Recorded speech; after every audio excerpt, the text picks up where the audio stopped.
परिवार और माँ, एक प्रेरणादायक कहानी। एक गांव में एक सुखी परिवार रहता था। उस परिवार में 3 भाई और एक बहन थी। उनके माँ बाप उन चारों से बेहद प्यार करते थे, मगर बीच वाले बेटे से थोड़ा परेशान थे। बड़ा बेटा पढ़ लिखकर डॉक्टर बन गया था और छोटा बेटा भी पढ़ लिखकर इंजीनियर बन गया था, मगर बीच वाला बेटा बिल्कुल गंवार और आवारा किस्म का था। कुछ समय बाद उनके दोनों बेटे डॉक्टर और इंजीनियर ने शादी कर ली और महीनों के बाद ही इनकी बेटी का भी एक अच्छे घराने में विवाह हो गया, मगर बीच वाला बेटा अभी भी कुंवारा ही था। वह अनपढ़ था और कहीं पर मजदूरी का छोटा सा काम करता था। उसको शादी के लिए कोई भी लड़की नहीं मिल रही थी। उसके माँ बाप उससे बहुत परेशान हो चुके थे। अब जब भी उसकी बहन अपने मायके आती तो वह अपनी डॉक्टर और इंजीनियर दोनों भाइयों से मिलती थी, मगर बीच वाले भाई से बहुत कम मिलती थी, क्योंकि वह उसे ज़्यादा पैसे नहीं दे पाता था। लेकिन फिर भी वह अपनी बहन से बहुत अधिक प्यार करता था। कुछ समय बाद उनके पिताजी की बीच वाले बेटे की बिना शादी किए बिना ही मृत्यु हो गई। उनकी माँ ने सोचा कहीं अब किसी के मुंह से बंटवारे की बात निकले, इसलिए अपने ही गांव में एक सीधी सादी लड़की से मंझले बेटे की शादी करवा दी। शादी होते ही न जाने क्या हुआ, अनपढ़ बेटा मन लगाकर काम करने लगा और पहले से कहीं ज्यादा मेहनत भी करने लगा। अब कोई भी पुराना दोस्त उसको मटर गश्ती के लिए बुलाने आता तो वह मना कर देता। एक दिन उसके डॉक्टर और इंजीनियर भाई ने सोचा कि यह तो गंवार और अनपढ़ है, हम इससे कहीं ज्यादा पैसे कमा लेते हैं, इसलिए अब हमें बंटवारा कर लेना चाहिए।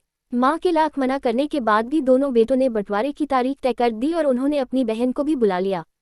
तभी उनका गंवार भाई कहता है कि तुम लोग बंटवारा कर लो, मुझे जो बचे वो दे देना या ना देना, मैं शाम को आकर अंगूठा लगा दूंगा। तभी उसकी बहन कहती है, अरे बेवकूफ़, तू तो हमेशा बेवकूफ़ ही रहेगा, जमीन का हिस्सा तो आमने सामने बैठकर होता है। और उसकी माँ भी उसे काम पर जाने से रोकती है। उसी वक्त वकील भी वहां आ जाता है और कहता है कि आपका सारा हिस्सा मिलाकर 10 बीघा जमीन और एक मकान है। अब ये बताओ किसको कितना हिस्सा देना है, मैं उसी हिसाब से कागज बनवा दूंगा। तब गंवार भाई कहता है, वकील साहब 5-5 बीघा जमीन हमारे दोनों भाइयों के नाम लिख दो और यह हमारा घर है, मेरी प्यारी बहन के नाम कर दो। तब दोनों भाई पूछते हैं कि तू अपने हिस्से में क्या लेगा। गंवार भाई कहता है कि मेरे हिस्से में मेरी प्यारी माँ है। वह अपनी पत्नी की तरफ मुस्कुराते हुए कहता है, क्यों, क्या मैंने गलत कहा। उस गंवार और अनपढ़ की पत्नी अपनी सास से लिपट कर कहती है, माँ से बड़ी वसीयत क्या होगी मेरे लिए। उसी वक्त उसका गंवार पति भी अपनी माँ से लिपट जाता है। गंवार बेटे और बहू के प्यार ने जमीन जायदाद के बंटवारे को एक सन्नाटे में बदल दिया।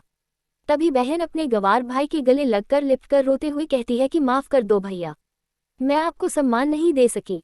तभी उसका भाई कहता है, मेरी प्यारी बहन, इस घर में जितना अधिकार हमारा है उतना ही तुम्हारा भी है, और रही बात बंटवारे की, तो बंटवारा नहीं करने से जीवन खत्म तो नहीं हो जाएगा। क्यों करते हैं हम बंटवारा?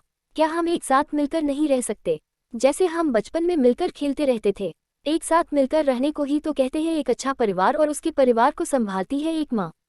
तभी उसके दोनों भाई भी बहुत शर्मिंदा होते हैं और वह बंटवारे के सभी कागज फाड़ कर फेंक देते हैं, और उस दिन के बाद से उनका पूरा परिवार खुशी खुशी एक साथ रहने लगा।